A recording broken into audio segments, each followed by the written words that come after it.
Accounts from incomplete records, sum number 16.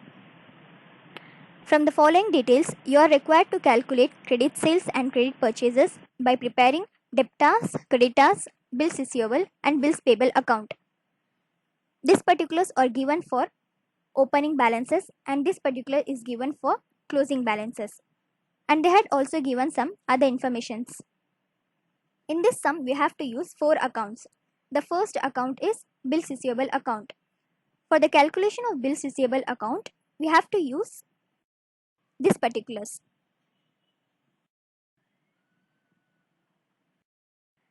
This is the format for our bills receivable account. The amount for opening balance of bills receivable is 30,000.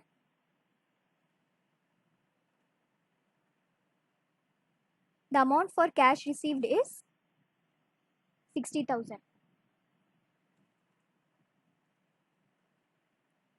And the amount for bills receivable dishonored is 4,000.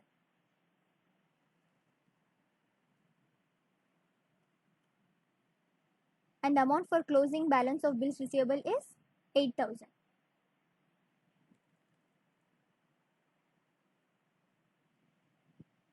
For the calculation of sundry debtors, we have to add the amount of credit column, which will gives you 72,000. We have to balance the same amount in debit column also, which is 72,000. And the next step is we have to less 72,000 with 30,000, which will gives you 42,000.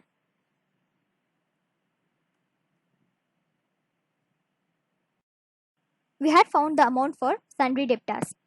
Next, we have to go for total debtors account. For the calculation of total debtors account, we have to use these particulars.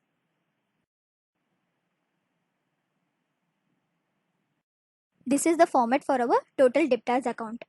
And the amount for opening debtors is 2,40,000. And the amount for cash received is 6 lakhs.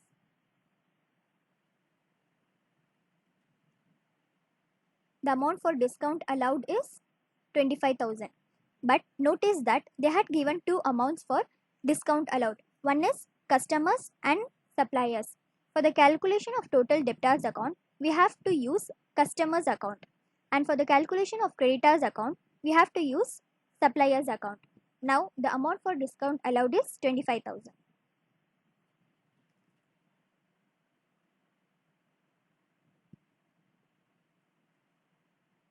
The amount for bad debts is 16,000.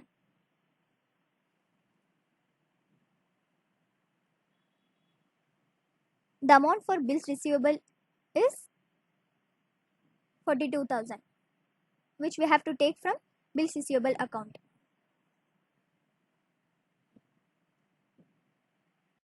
And the amount for our bills receivable dishonored is 4,000.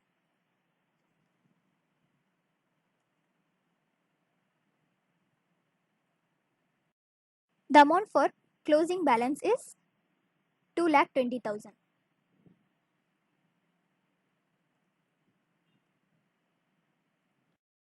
For the calculation of credit sales, we have to add the amount of credit column, which will gives you 9,03,000.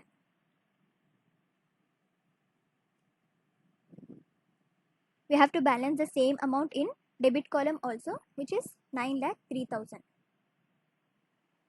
Next, we have to less 9,03,000 with 2,40,000 and 4,000, which will gives you 6,59,000.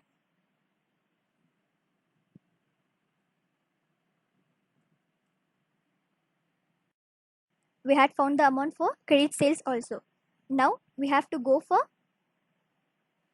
bills payable account and total creditors account. For the calculation of bills payable account, we have to use these particulars.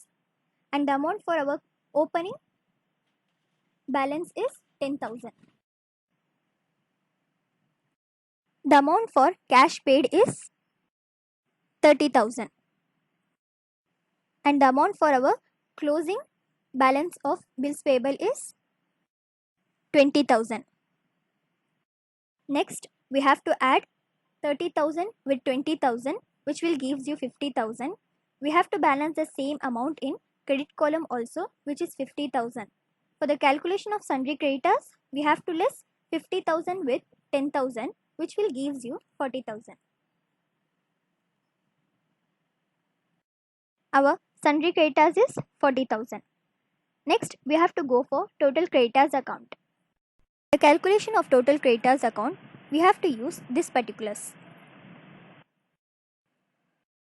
This is the format for our total creditors account. The amount for opening creditors is 1,20,000.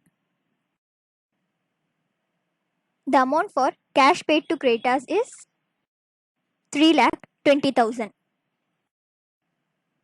The amount for discount received is 10,000. Discount allowed by suppliers is nothing but our discount received. The amount for bills payable is 40,000, which we have to take from bills payable account.